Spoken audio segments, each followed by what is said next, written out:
In this week's Memes and Machines, we talk about music and AI. Is it going to be the death of the artist? Is it a race to the bottom?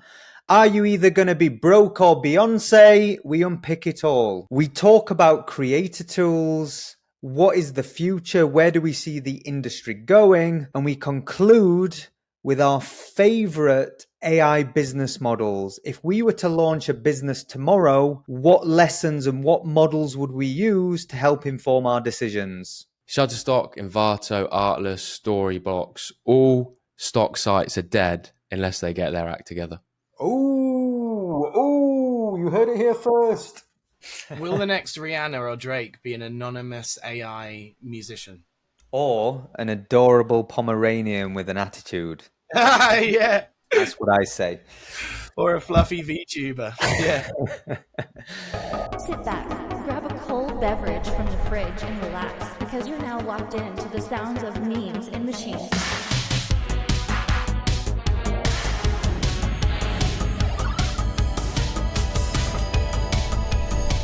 Memes and Machines, we're back.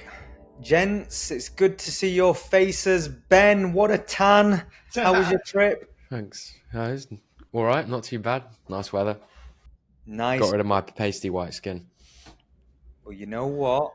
In London this week, I think we all got rid of our pasty white skin. Been tanning on my balcony as well. Good man, good man. Cool. Okay, this week we have an interesting theme to talk about. AI music. What is it? Why should people care? Chris, you have been harboring on to me about AI and music as both former music tech students. You know, we're Pro Tools savants. This was very interesting to me. Give me your take and just start laying the macro context of what is happening with AI and music. Well, first off, it's been a long time in coming because we've seen video breakthroughs, image breakthroughs, audio breakthroughs, but music was the hardest one to crack. So it actually took only until this year when we really started to see next level music generative platforms. But my first take on it, honestly, because we were both music tech students, as you said, is there's no other creative field that's going to be more adoptive of this because musicians by nature have to use a digital audio workforce. You know, it's very expensive to have like outboard analog gear and all this stuff because everything's virtual these days. You can get virtual mixing desks, virtual everything. So like artists don't have to have this. You know, you can still be a physical artist that draws and paints. You need no technology whatsoever. Whereas musicians, I feel like they might embrace this a bit more, but also it's going hard against, you know, music's very undervalued in terms of sales right now. Nobody buys music anymore. Spotify doesn't pay nearly enough royalties. Torrenting was before that, you know, and so yeah, music's had it hard in the last couple of decades because the value of selling music has dropped down and down and down since the 90s, essentially. But this could be another explosion of people getting into music that weren't previously in music. So that excites me too, you know, decentralizing it, making it applicable to all, seeing new types of music that are born out of AI technologies that didn't exist before, like meme music I've seen as like a thing, and there's all sorts of stuff. But they're my initial thoughts. Yeah, I wholeheartedly agree with you. The music industry is not, and artists particularly have always had to be inventive in how they approach, you know, their creative methods. And one of the beautiful things about the last 30 years of music and the electronification and the accessibility of production tools and audio equipment and these things meant that more people created. We saw new genres. Then we had the new distribution methods where music became more accessible. But you're right, the economic models that underpin the industry have been put under pressure and continue to be put under pressure. I have a belief, I used to use a phrase that was, in music, you're either Beyonce or you are broke. And that's the truth, right? There is no middle person. in music. You're either the 0.1% or you're not. The one That's thing sad, I will... because it never used to be that way. You could be a bedroom musician that nobody knew about that made a Christmas #1 and lived off the royalties for the rest of their life. Exactly that. One of the things I will just add to that, though, when you're describing AI and music as a very positive thing. I would say, even that I believe giving more people more tools to create is a good thing and a net positive, I don't see how the industry survives if suddenly the machines are creating and more, it's just a race to the bottom. I don't believe we need more choice in the world. It's not as though we're not burdened with it. We actually need better. And All right, do I'm I, going to ask you a question. When was the last time you bought an album? me personally, Yeah. a long time. Or a single? I haven't updated my playlist since There about you go. 2016. So And that playlist is a subscription to Spotify, which doesn't pay musicians. So there is no money in music. The only money is in gigging. So no one's going to watch someone prompt on a stage.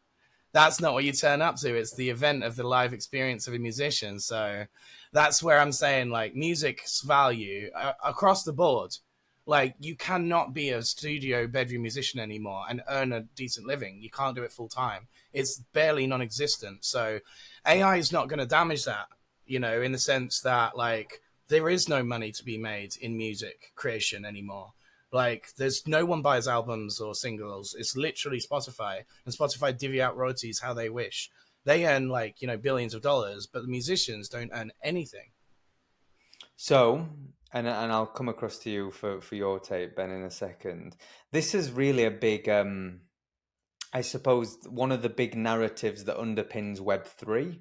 The idea that you can give control back to the artist, you can cut out the middleman, you can tokenize your creations in the form of digital assets, you can provide access, you build community.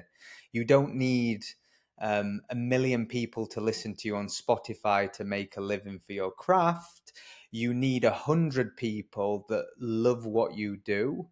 Ben, as a creator, what parallels do you see between what's happening maybe in music and AI, but also in like your niche of creator tools and just as a content creator? Is there parallels there? When I think into the future about what AI and the music space can do for creators, my thoughts are more around, music as the backing track behind a video. Most creators, I would say, not all creators, but a lot of creators use they use music, right? Music, creates emotion, it, creates feeling, it adds to the video. And right now, if you look at the workflow and process around finding music, it's extremely time consuming. It's extremely time consuming finding the right track to go with your video based off of pacing, tone, like fitting, like the way that you speak, etc. I've spent hours searching through libraries just looking for stuff that I listen to and go, yeah, that works for the way that I speak. And What sometimes sort of it's hard. do you look through, like, charts, or do you look through, like, No, like the music royalty service royalties? providers, Oh, yeah. okay, so they're like, Artlist, Envato, yeah, right, Universal Music for Creators. And so those are we've discussed this before, Chris, stock like music, these are the companies, stock music companies, any stock asset companies are the ones that are going to be serious in trouble Yeah. because one, if an AI service provider comes along, they will arguably charge as well. So, Yeah. But when I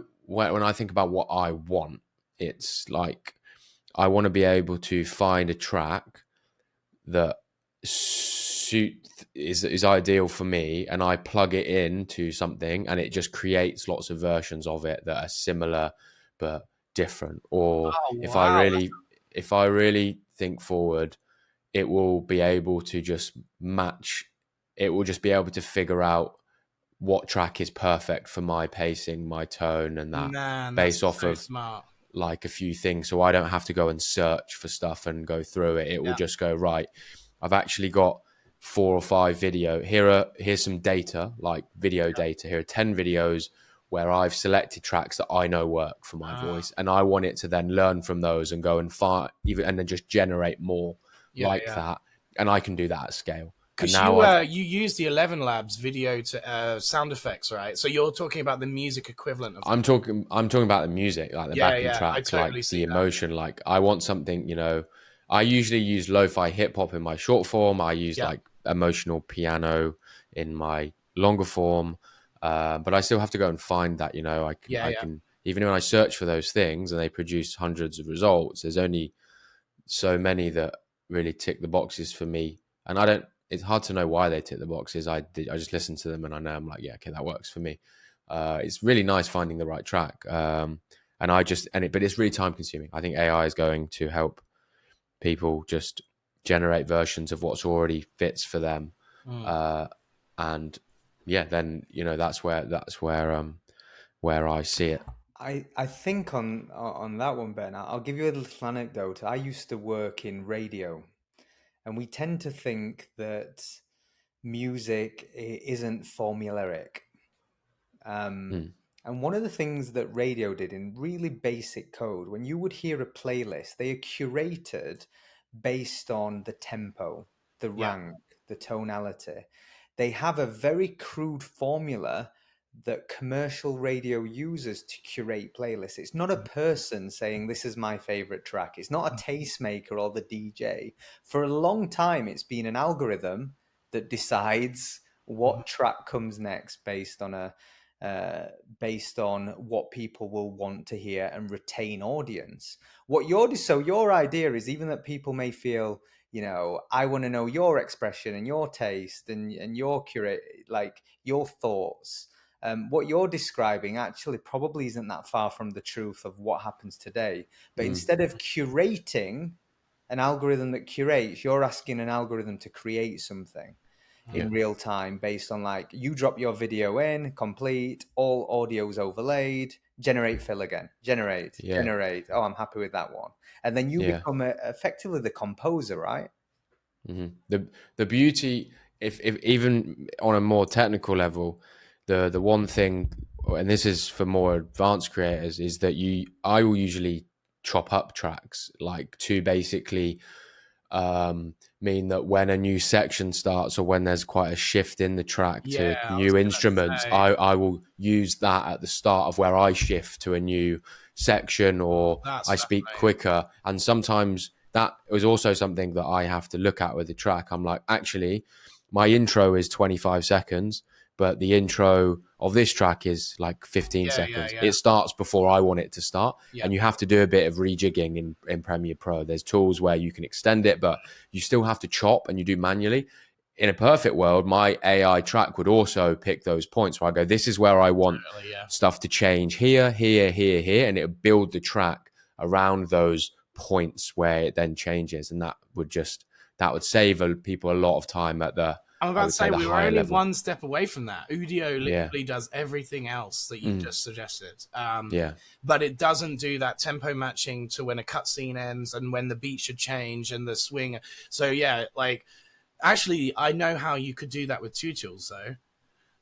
There is a tool that you can drag and drop, and it basically looks at the waveform and it will look at the video pacing, and then it will, similar to Opus clips, it will like clip them up and know when the edits are. So you could get like a timeline from one of them and then reference that to Udio and say, look, fit this song within this structure. It needs to change beat here and change beat here. So yeah, we're really close to that actually. Yeah. What was the tool? The first one? It's Fader, FADR. Fader. So what is that? What's its primary use case? So it has multiple use cases, but one of them is basically synth GPT, where you can upload any sound and it can create a synth of any sound you want. Another is called stem creation, which means it will individually pick out instruments. So you submit an MP3 and it will go, here's the drums, here's the vocals, here's the trumpets, yada, yada, yada. But then another thing it does is create like a SoundCloud type timeline of where the beat stops and goes and starts. But you basically need the video version of Fader. I don't know if this tool exists right now, but basically it would do the same thing, but instead of analyzing the audio waveform and where that breaks, it'll analyze where the edits are, and then it could create like a plot map that you could then upload to an audio generator as a reference point and say, look, not only do I want, what did you say? Like you have like emotional piano music on your longer form content. Let's say that's your prompt. You go, as well as that, here's the timestamps for when it needs to shift tempo.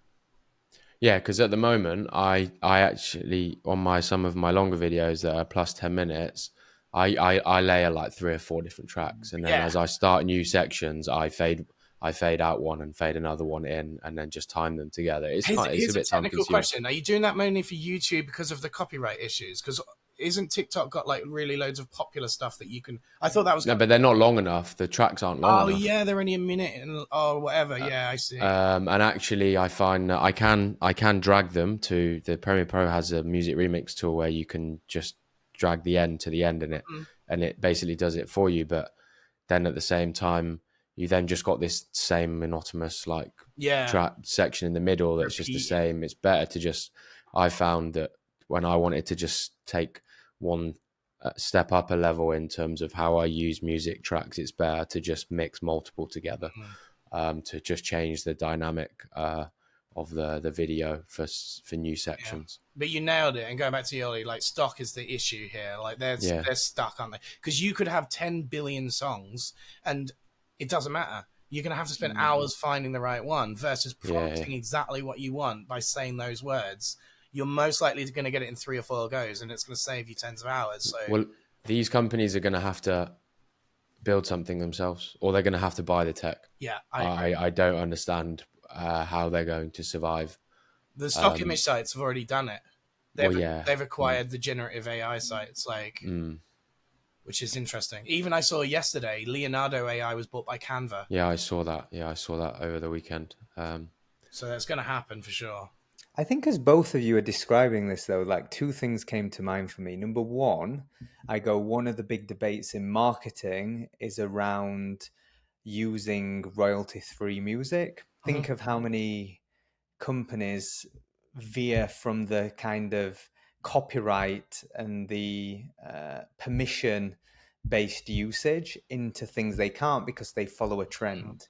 And these are not small companies, big companies consistently, but they just don't get caught, or, there's too many people doing it for it to be administrated correctly. This in part is a solution. The only thing I will say is the problem I have with this is it disheartens me, because one of the things why music connects us is we're all bonded by the same thing. And when everybody is having like their slightly own unique version of a similar thing, it's not the same. And my gut tells me we just end up in a world of mediocre, right? As a consequence, there'll be some amazing artists leveraging these tools and finding the hack and creating sounds we've never heard before. But there'll just be so many other people creating mundane nonsense. And that's kind of the big dilemma, or the creative dilemma I see in the AI era, not just music, but more broadly. Yeah, scale.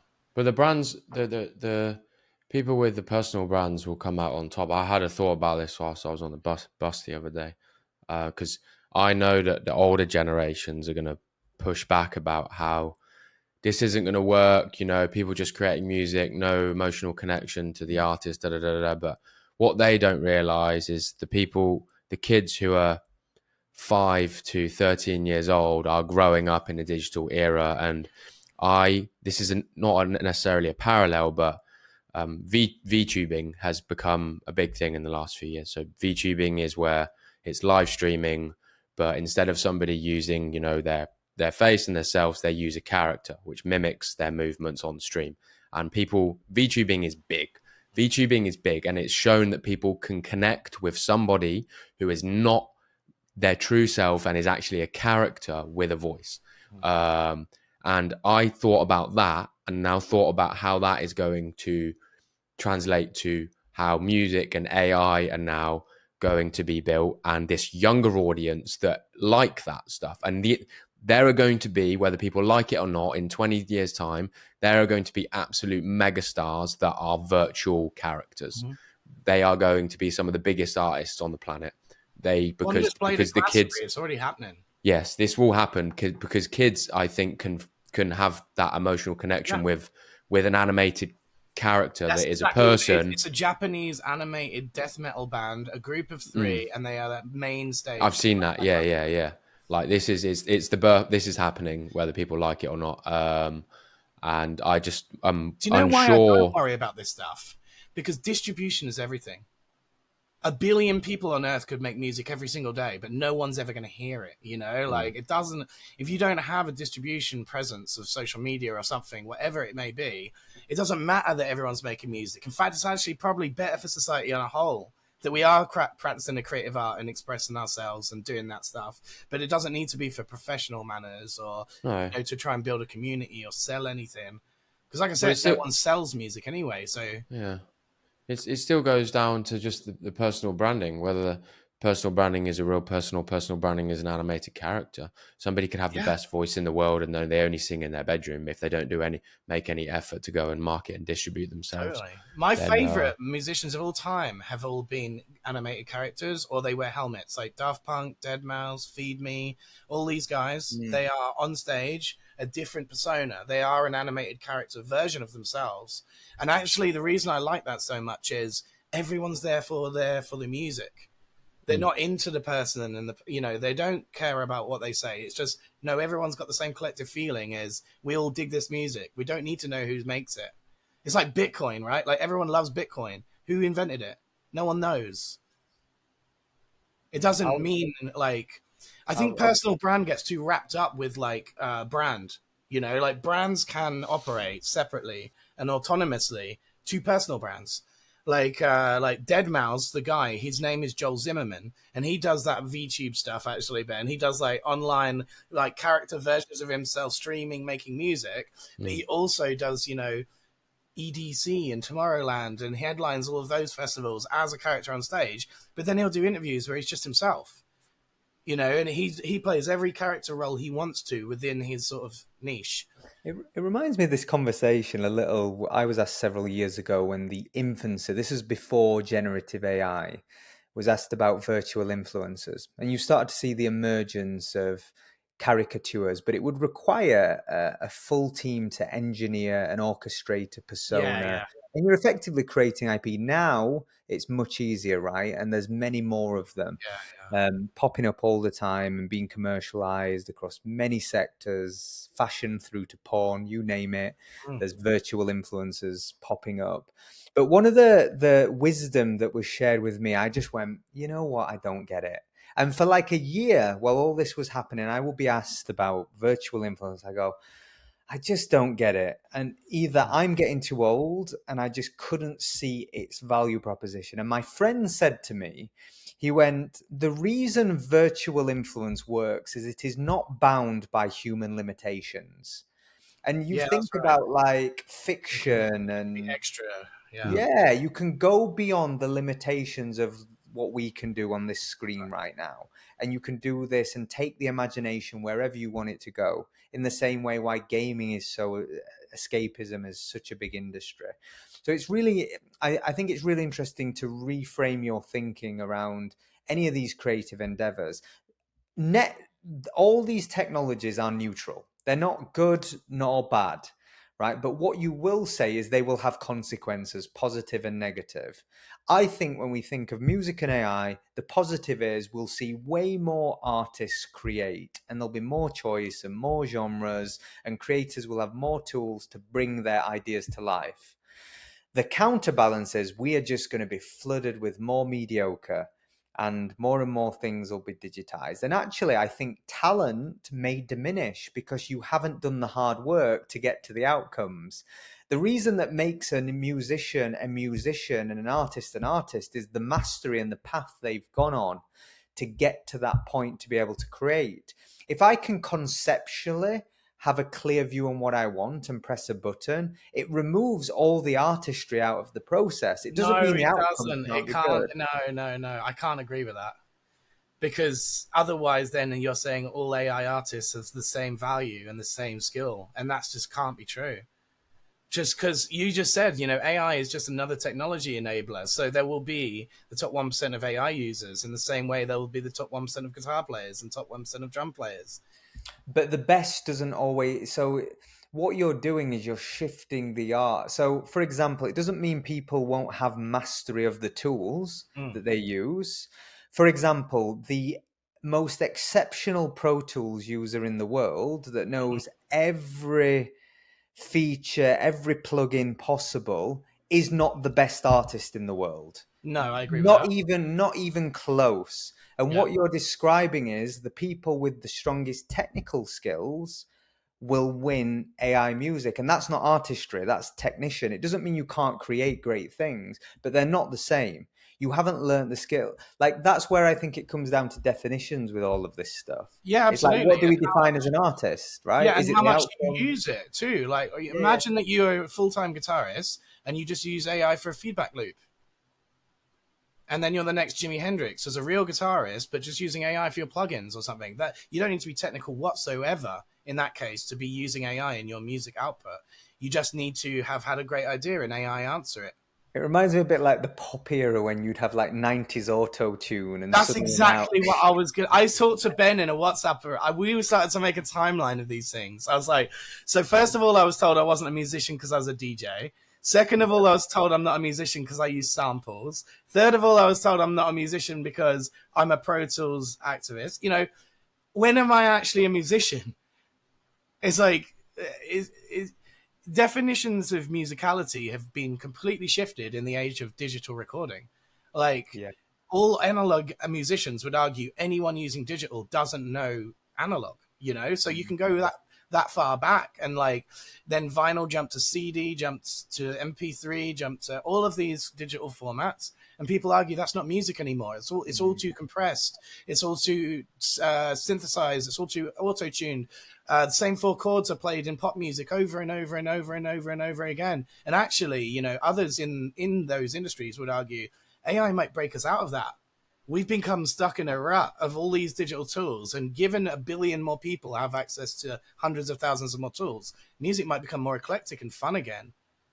Okay, So I'm it's like, sold. Okay, I'm sold. I counter-argument changed my mind, Chris. I'm actually sold because I was thinking, as you were building your case, then I was like, you know what, you're actually probably right. Have you ever seen the YouTube video of Tenacious D playing 50 pop songs in a row in the same 4 chords? Yes.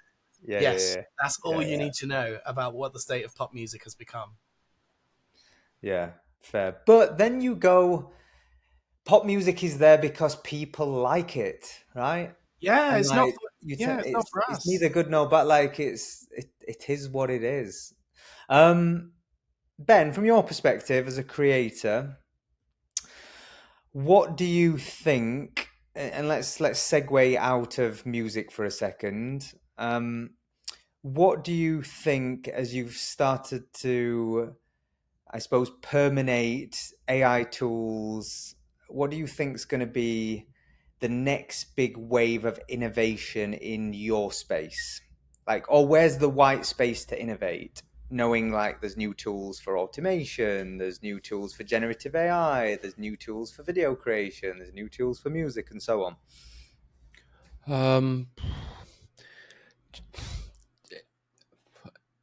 For me, it's all about workflow, and now there are just so many more tools like to do different things, and I'm probably looking at whether or not there's going to be a platform that has everything, whether Adobe do that or not with Firefly, whether they buy the bigger players are in the positions to acquire the good new AI tech and build them into the platforms. Ideally, as a Premiere Pro user where I edit all of my videos, having everything built into there, I think is the future. Having like all of the tools within the editing app. So the music thing, the generative, the AI. So I don't have to have 10 subscriptions to 10 different services and then pull them all into one. I want them all in one, few button clicks, and then done. But I think we're not that close to that at the moment.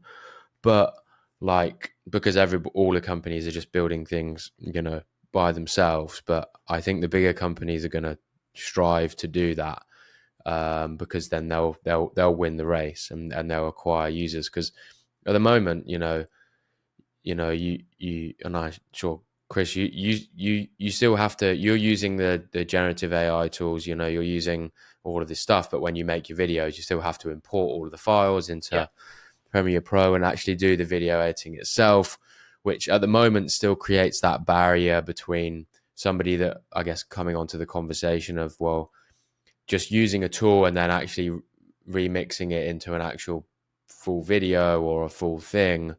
Like, I don't know, are we going to get to a point where you can button press and it will just do the whole video? Well, I don't know. I think we're a long way off of that. Because I was thinking, when you talked about the music stuff, like, is now we given 1 billion more people access to that, and being technically good doesn't mean you produce the best music. But then I would argue and say, well, if you're technically good, you still have to have an ear for what good music is, definitely. to then iterate, and to then there's always going to be iteration after what AI generates. And that iteration is where a person's musical talent or creativity or video creation ability that they've learned from honing their skills comes in. And whether they've learned pre-AI, fine, or whether they learn like when AI is present, it's still going to require repeated process and the doing of creating the music, creating the videos, to then get to a point where you're like, oh, actually, like, I'm quite good at now using all of these tools to generate the stuff. And I still think in this period now, it's not easy. Even though it's easy, it's not easy enough for most people. Most people still look at it and go, too many tools, don't have the money. Money is a big issue for a lot of people when it comes to subscribing to tools. They can't afford it. That is a big barrier, huge barrier. And tools are expensive at the moment. People complain at paying for Adobe Cloud for $30 a month. My audience don't want to pay for that, most of them. They'd rather use DaVinci Resolve because it's free. They'd rather use CapCut because it's free. CapCut's only paywalling everything right now anyway, so it probably will be a paid app soon. So funny, isn't it? Because that's the same issue with music. It's a great segue. No one actually wants and actually thinks that these places should get that money. They want to buy, and this is because we were spoiled. Adobe was a license where you bought it and you owned an unlimited upgrade, and then they changed to a subscription model. And actually, I'm going to make the counter argument to, if you have a centralized Adobe stack, you're going to look like everyone else, man. The whole point of AI is decentralized. So you're going to have to pick and choose tools outside of that normal tech stack. Otherwise, you're going to look like everybody else's content flow. So I actually think that's the strength of AI, is that, like, there's a small company called Magnific. I think I told you guys a few weeks ago when we did an episode. They're a 2-man Spanish agency, and they've built the best upscaling tool in AI. And they've done that as a 2-man band, and they have like hundreds of thousands of users every month. Adobe will never buy them. And if they did, then it would become mainstream and pop, because then it's an Adobe product. And those DaVinci Resolves and CapCuts and these types of things, they're the things actually to differentiate you as a content creator. So even though they're the free versions, they're the lesser used versions, and therefore they're actually better. So it's a rock and a hard place for you, Ben, because I understand, like, there's nothing worse than having like 100 tools and they're all siloed and none of them connect into one another. But then the more, like, think about it, like, when we first started this AI revolution, there was only majorly 4 companies that you could use that had really good output. Now there's like 400. Now, and next year there might be 4,000, and the next year after that 40,000, and we're going to go exponentials up and up and up like that. But then in the lottery system of numbers, how likely is it for you to find the same lottery ticket as me when I've got 400,000 tools to choose from, and I can pick and choose individual combinations of numbers that you'll never guess? That's how you differentiate yourself as a creator. Yeah, I think that's exactly why the world is going to be owned by individuals and micro agencies and small companies, because if you think of that fragmentation, it is impossible for a large enterprise business to navigate that and B, implement so many systems. There are so many choices. Take a company like Unilever. I spoke to the head of procurement recently. They have 3,000 agencies on their roster. Yeah, it's nuts. Wow. Endless numbers of We're tools. one of them. 3,000 agencies on their roster. Yeah. And obviously Unilever, many brands, many requirements, many needs, etc., etc. How on earth is Unilever going to compete with startup that does everything on a shoestring, technology enthused, using data feedback loops to create perfect products that people love, and they can capture attention in a much more efficient way? They can't compete, but what they can compete on is scale and distribution. They buy them. I was speaking to an investor several days ago, and he was talking about what you described, Ben, the technology scene. He said incumbent technology companies, IBM, Google, Microsoft, they don't do R&D anymore. There's no point. They may as well let all the smart people in the world go invent companies and then they just buy them, right? Yeah. For them to spend 500 million acquiring a very specific user case, it's nothing. It's like an accounting error roundup on their, balance sheet. So for them, it doesn't matter. So they don't do R&D. I think the same will be said for large enterprise organization that do consumer products. I think the same will be said for B2B businesses. And this is a phenomenal opportunity for kind of independent, smaller entities, entrepreneurs. I think it's a really interesting time. I mean, honestly, it makes a lot of sense for them not to do it, doesn't it? Because it's far less risky. Yeah. Like if you wait until the minute. Yeah, exactly. There's going to be 1,000 businesses that fail. And look at the Google Graveyard. That's one of the best websites of all time, if you don't know what that is. Google Graveyard's like 950 abandoned projects from Google. I've never seen that. Yeah, it's amazing. It's like whenever anyone says to me, how can I come to the next Google? I say, fail 95% of the time. Because that's what they've done. And they fail fast and fail forward is their sort of expression. They just do it, like they remember Google Plus. This was their social media. They've had so many things that they've tried to do and then just abandon this project. So Can I just tell you the Google Flossy? It's a really cool website. I've just seen it. It's called Killed by Google. Yeah, What's really interesting though, Google have a philosophy, and this is the challenge of being, one of the world's largest companies. If they have a business unit that doesn't have the potential to make billions, they have to kill it. It's not even like hundreds of millions to. We've seen Google acquire companies for hundreds of millions and generate hundreds of millions of in income, and they just go, you know what, it's not worth it. It's like such a fast. They'll dissolve it, won't they? Because it's not opportunity cost. Opportunity cost. It's always about every company fails to recognize opportunity cost, and you have to respect that. You have to learn from the incumbents. But you said about Adobe, Ben, and that would be your ideal place for this stuff. So going back, did you see the controversy when they tried to buy Figma for 20 billion? No, I didn't see that. It was major. And in fact, the European Parliament stepped in and said, that's too much of a monopoly. So they've stopped the deal going through now. But that was Adobe. Adobe had XD, which is their version that does have, it's the same as Figma, but they recognized it was a legacy tech and nobody was fun. And Figma started a new independent thing. Now, this is the problem with this sort of thing, Ollie, and this is where brands are going to find it very difficult, is Figma literally position themselves as the anti-Adobe. We're always going to be free. We're always going to share updates. We're always going to be fun. We're never going to subscribe and all of this stuff. And then ultimately, Adobe realizes, they're getting too big. They're the new ones. They're like the TikTok. We have to buy them before they overtake us because they legitimately could have done. And so then it's like, but you've just sold to the devil. And the reason that people moved away from Adobe was to go to places like Figma, and then they're selling back into the mothership. It would be like trying to get out of the Microsoft ecosystem, and then Microsoft buys the AI product, and then you're back in the Microsoft ecosystem. So people are finding it hard in that they're getting away from places and then getting brought back. You know what? Capitalism. It is capitalism. There's not much you can do about it, I'm afraid, but that is the way that people are complaining about it right now. It reminded me of a lot of the narratives in crypto and Web3. We are like fighting the flawed system. We're cutting out the middleman. We're democratizing. We're transparent. This idyllic world. And then it's basically companies that are building layers of On top of infrastructure others, yeah. funded by VCs. I'm like, Yeah. okay, you're still, it's still the same. Like, Yeah. yes, maybe it's more interesting or it's solving problems in new ways, but it's the same. Let's not pretend to be too virtuous about what's happening here. And it happens at the people level too. You know, the VP of marketing of Figma would just as likely jump ship to Adobe and give away all the secrets and, you know, all of that stuff. So it's very hard to stop it in any space that it's happening, honestly. And unless the market starts to say, look, this is monopoly, because at one point Meta was going to be broken up.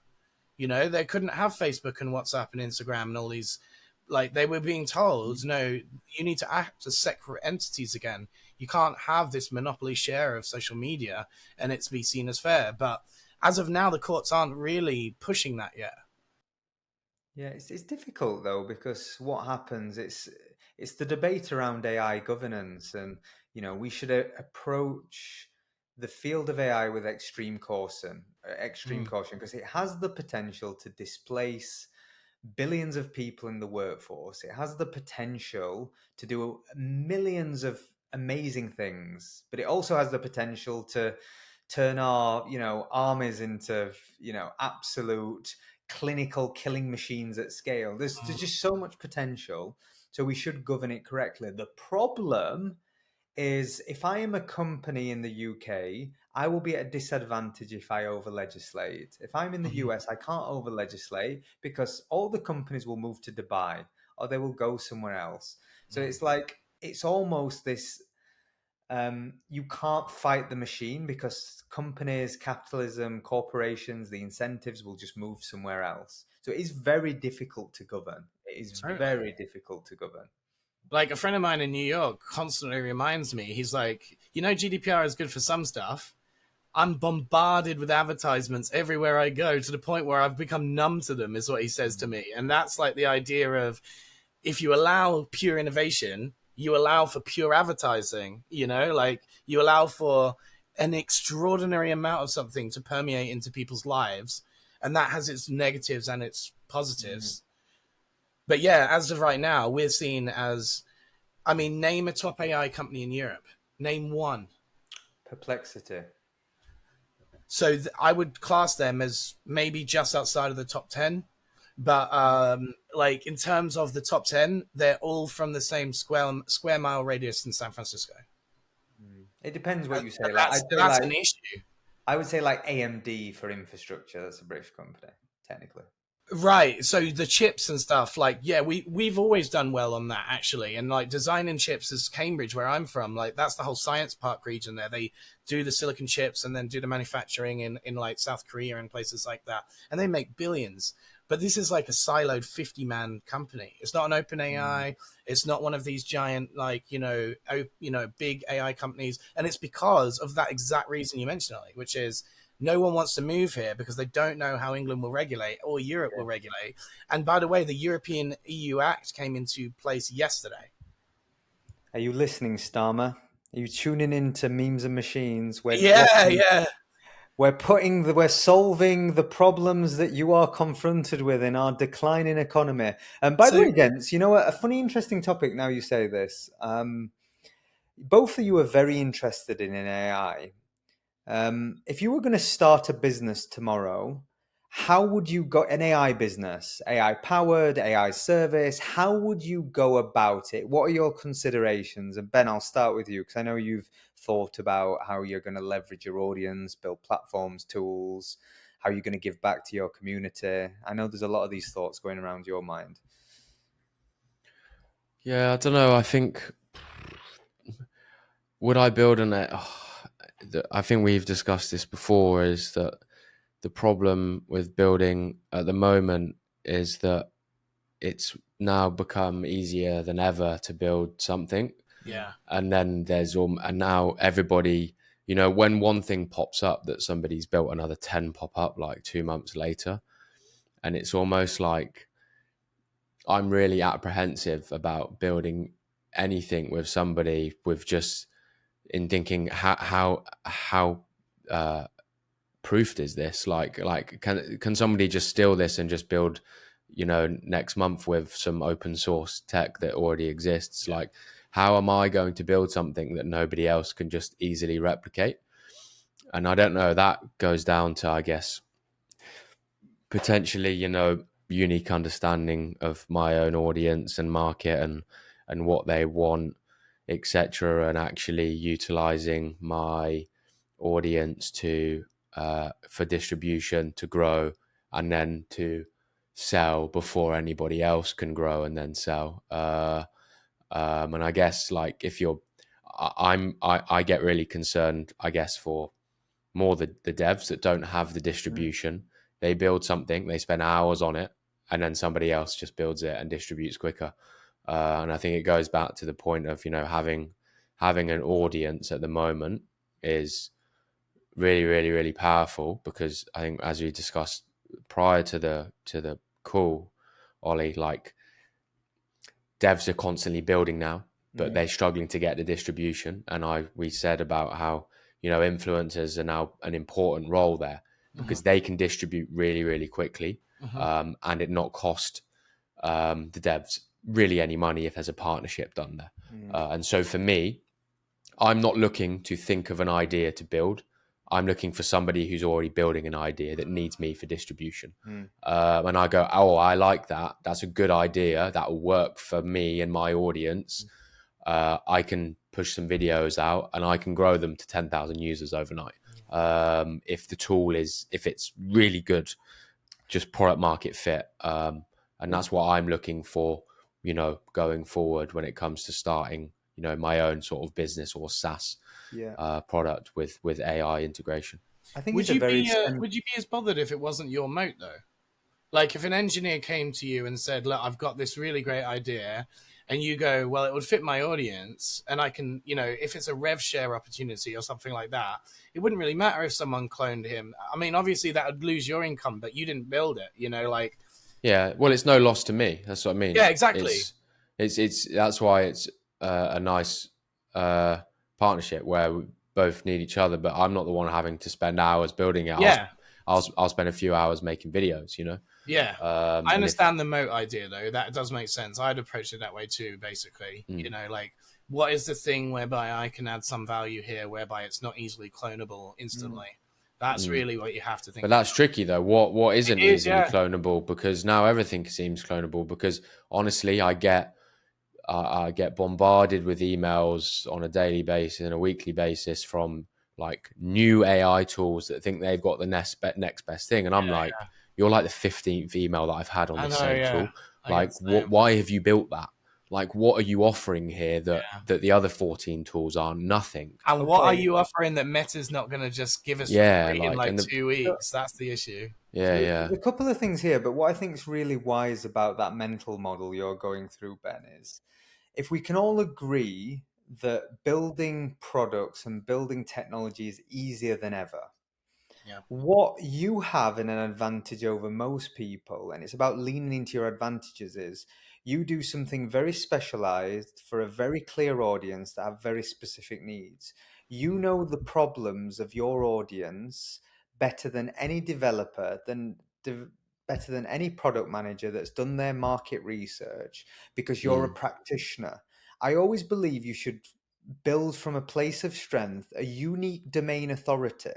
It's the conversation we had earlier about a business, Ben, and I told you all the reasons why ideologically it works, but in practice it doesn't. And I only know that because I've been a practitioner for a decade. It's like on a deck, it would seem like the best idea in the world and super investable and all of those things. But as a practitioner, I can tell you why it doesn't work. So I think your mental model of, like, pairing with people that add value, 1 + 1 should equal 3, is a good starting place. Working in a field that you truly understand is critical, because now we're all saying that good technology is accessible to everyone. So your moat is your understanding. Your moat is your understanding of the problem. And to be honest, I think in a world, you can never start a business with a view of, like, an incumbent can't do it, because the reality is incumbents can do everything. Like, they have more resources, more money, more know-how, but they have the restriction of scale. They have diseconomies of scale.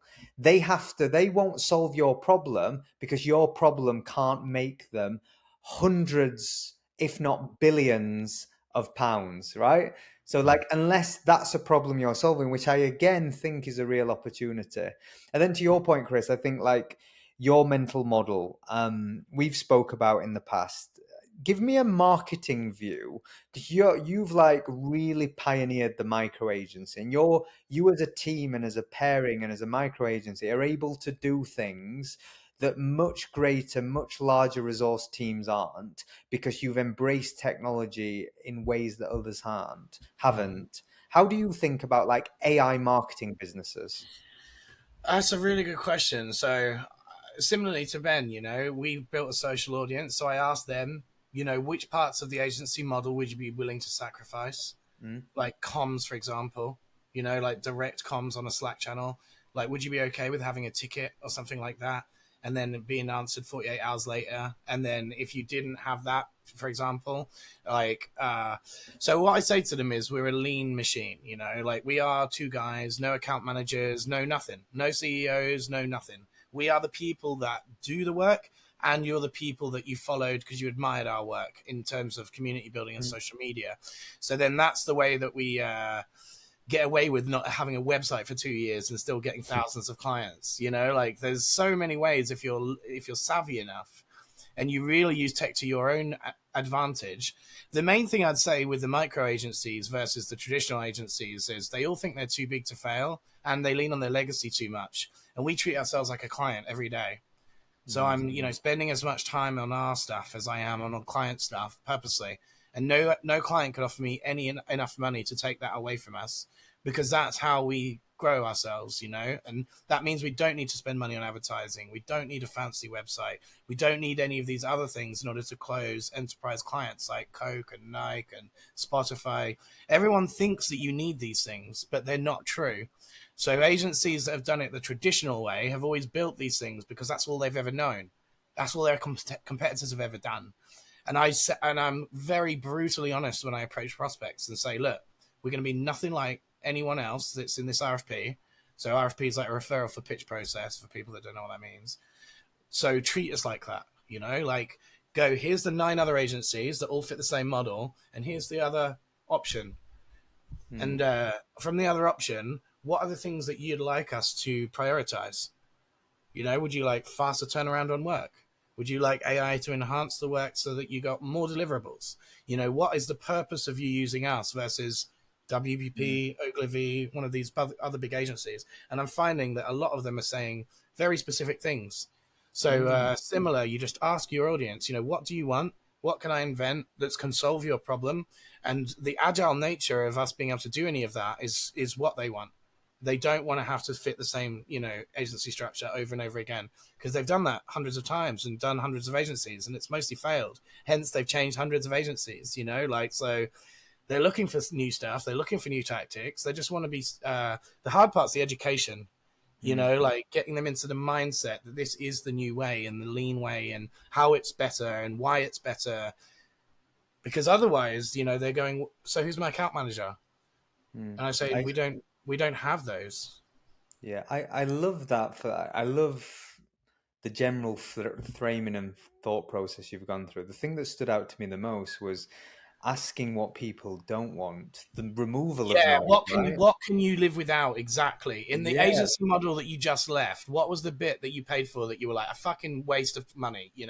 Like, why the hell were we paying for a 19-year-old account manager with no skills to relay the conversation onto the creative director and have no direct communication between the brand and the creative director? That's the thing that they all told me, honestly. They said, we hate the middleman that has no skills. Wow, you've just assassinated client servicing. As someone that used to be an account manager, I am offended, and every creative would say I used to be an account manager and a biz dev, so they can get the same skills. I'm not really an artist. My co-founder is who I would define as a true creative. Honestly, I'm a multi-person. I'm one of those guys that wears every hat. I can be business development, operations lead, CEO. I can be whatever you want me to be, in the context of that's what the thing that you want me to be, you know, like, so that's why I say, like, account managers, if they have the skill set to answer the brief as well, you're 5 times more useful to the client. Yeah, couldn't agree more. Gents, I've got a concluding question. It's a very serious one. VTuber. Give me a VTuber alias, Ben. Go. What you're going to be in the future?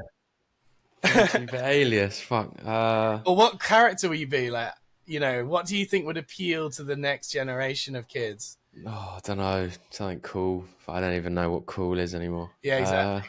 Um, you could set a trend though of what could be cool. Yeah, I don't know. Some sort of samurai warrior, probably. I plan to be a very mouthy chihuahua or like a Pomeranian. I was going to say anamorphic animals are the thing that I see. So anthropomorphic fox, I would be something like a digital fox that look like wearing a VR headset, and a wily fox. Adorable but aggressive will be my brand. That's my... Good stuff. Enjoyed the chat as always, gents. I'll see you soon. Sweet. Bye, guys.